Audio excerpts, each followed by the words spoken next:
AMMയിലെ മത്സരം പ്രസിഡന്റ് സ്ഥാനത്തേക്ക് മത്സരിക്കാനായിട്ട് പല മുഖങ്ങൾ ഇങ്ങനെ വരികയാണ്. ശ്വേതാ മേനോനും ജഗദീഷും രവീന്ദ്രനുമുണ്ട്. ജനറൽ സെക്രട്ടറി സ്ഥാനത്തേക്ക് ബാബുരാജും ജോയിന്റ് സെക്രട്ടറി സ്ഥാനത്തേക്ക് അൻസിബ ഹസനും മത്സരിക്കുകയാണ്. തെരഞ്ഞെടുപ്പിൽ ആരോപണ വിധേയർ മത്സരിക്കുന്നതിന് എന്താ കുഴപ്പം എന്ന് ചോദിച്ചുകൊണ്ട് രണ്ട് നടിമാർ വന്നതും ഇന്ന് ചർച്ചാ വിഷയമാവുകയാണ്. അൻസിബ ഹസനും സരവുമാണ് രംഗത്തെത്തിയത്. ആരോപണ വിധേയരായ രാഷ്ട്രീയക്കാർക്ക് വീണ്ടും മത്സരിക്കാമെങ്കിൽ ഇവിടെ മത്സരിക്കാൻ എന്താണ് പ്രശ്നമെന്നാണ് ചോദ്യം. എന്നാൽ ആരോപണ വിധേയർ മാറി നിൽക്കുന്നതാണ് അന്തസ്സെന്ന് നടൻ അനൂപ് ചന്ദ്രൻ പ്രതികരിച്ചു. ആരോപണ വിധേയരായുള്ള ഒരു ഉറപ്പായി മാറി നിൽക്കുക എന്നുള്ളത് തന്നെയാണ് അന്തസ്, അതിൻ്റെ മര്യാദ അതാണ്. ആരോപണ വിധേയരും ക്രിമിനൽസും ഒക്കെ അല്ലെങ്കിൽ അങ്ങനെയൊക്കെ ആരെങ്കിലുമൊക്കെ ഇതിനകത്ത് കടന്നു കൂടിയിട്ടുണ്ടെങ്കിൽ അവരെ എല്ലാവരെയും വെളിയിൽ കളഞ്ഞ് ഇത് ശുദ്ധമാക്കി ഒരു നല്ല അമ്മയാക്കി, ഒരു സമൂഹത്തിൻ്റെ അമ്മയാക്കി ഇതിനെ മാറ്റേണ്ട ഉത്തരവാദിത്വം മുഴുവൻ അമ്മ അംഗങ്ങൾക്കും ഉള്ളതാണ്. സീനിയേഴ്സ് ഇല്ലാത്ത ജൂനിയേഴ്സിൻ്റെ ഒരു മത്സരമാണ്. നമ്മുടെ നാട്ടില് ജനാധിപത്യ രാഷ്ട്രമാണ്. നമുക്ക് ആരോപണ വിധേയരായിട്ടുള്ള ഒരുപാട് മന്ത്രിമാരുണ്ട് അല്ലേ. അപ്പോൾ നമ്മുടെ നാട്ടിൽ അവർക്ക് മത്സരിക്കാമെങ്കിൽ ആർക്കും മത്സരിക്കാം അല്ലേ. യുവമുഖങ്ങളും ഉണ്ട്, പഴയ മുഖങ്ങളും ഉണ്ട്, കുറേ പേരുണ്ട്.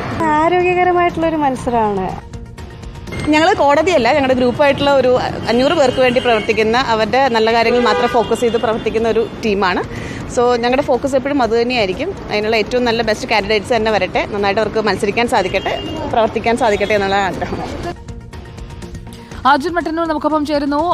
Good evening Arjun Mattannur. താരസംഘടനയെ AMMA എന്ന് വിളിക്കുന്നതിന്റെ കാരണം എന്താണ് എന്നതും ഇവർക്കെല്ലാവർക്കും അറിയാവുന്നതാണ്. അമ്മയുടെ മക്കളായി കൊണ്ടുപോകാൻ കഴിയുന്ന ഒരു സാരഥി അത് വരുമോ, അതോ പഴയതിന്റെയൊക്കെ ഒരു ആവർത്തനമായിരിക്കുമോ? ആരോപണ വിധേയരാണെങ്കിലും കുഴപ്പമില്ല എന്ന പ്രതികരണമൊക്കെ നൽകുന്ന സൂചന എന്താണ്?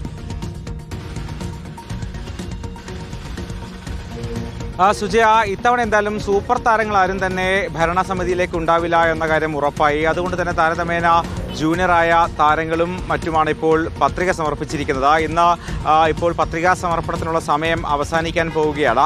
ഏതാണ്ട് 120-ലധികം പത്രികകൾ ഇതുവരെ ലഭിച്ചിട്ടുണ്ട് എന്നാണ് നമുക്ക് കിട്ടുന്ന വിവരം. ഇപ്പോൾ പ്രധാനപ്പെട്ട ഈ താരങ്ങൾ, ഈ പത്രികകൾ സമർപ്പിച്ചവരൊക്കെ തന്നെ ഈ കാണുന്ന AMMA ഓഫീസിനുള്ളിലുണ്ട്. അവർ ഈ കാര്യങ്ങളൊക്കെ തന്നെ ചർച്ച ചെയ്യുകയാണ്. അതിൽ ഏറ്റവും പ്രധാനപ്പെട്ട കാര്യം പ്രസിഡന്റ് സ്ഥാനത്തേക്ക്, അതായത് നേരത്തെ ഇന്നസെന്റും പിന്നീട് കഴിഞ്ഞ തവണ മോഹൻലാലും ഒക്കെ തന്നെ വഹിച്ചിരുന്ന പ്രസിഡന്റ് സ്ഥാനത്തേക്ക് ഇത്തവണ 3 പേർ മത്സരിക്കുന്നുണ്ട്. 3 പേർ പത്രിക നൽകിയിട്ടുണ്ട്.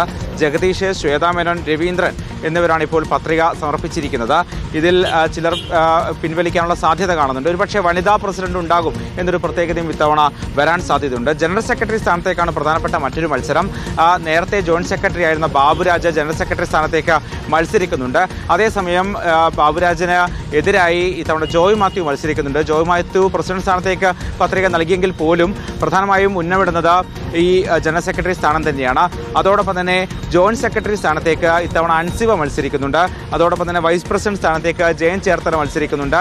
മറ്റു കുറേ താരങ്ങൾ കൂടി പത്രിക നൽകിയിട്ടുണ്ട്. പക്ഷേ അവർ ഏത് പദവിയിലേക്കാണ് പത്രിക നൽകിയത് എന്ന കാര്യം വ്യക്തമല്ല. അല്പസമയത്തിനകം തന്നെ ഇക്കാര്യത്തിലൊരു വ്യക്തത വരും. പ്രത്യേകിച്ച് സരയു, വിനു മോഹൻ, കുക്കു പരമേശ്വരൻ, ഇർഷാദ്, കുഞ്ചൻ, സുരേഷ് കൃഷ്ണ, അനൂപ് ചന്ദ്രൻ, ടിനി ടോം തുടങ്ങിയവരൊക്കെ തന്നെ മത്സരിക്കുന്നുണ്ട്. ഏറ്റവും പ്രധാനപ്പെട്ട ഒരു ചർച്ച അത് ആരോപണ വിധേയരായവർ മാറി നിൽക്കണം എന്നുള്ളത് തന്നെയാണ്.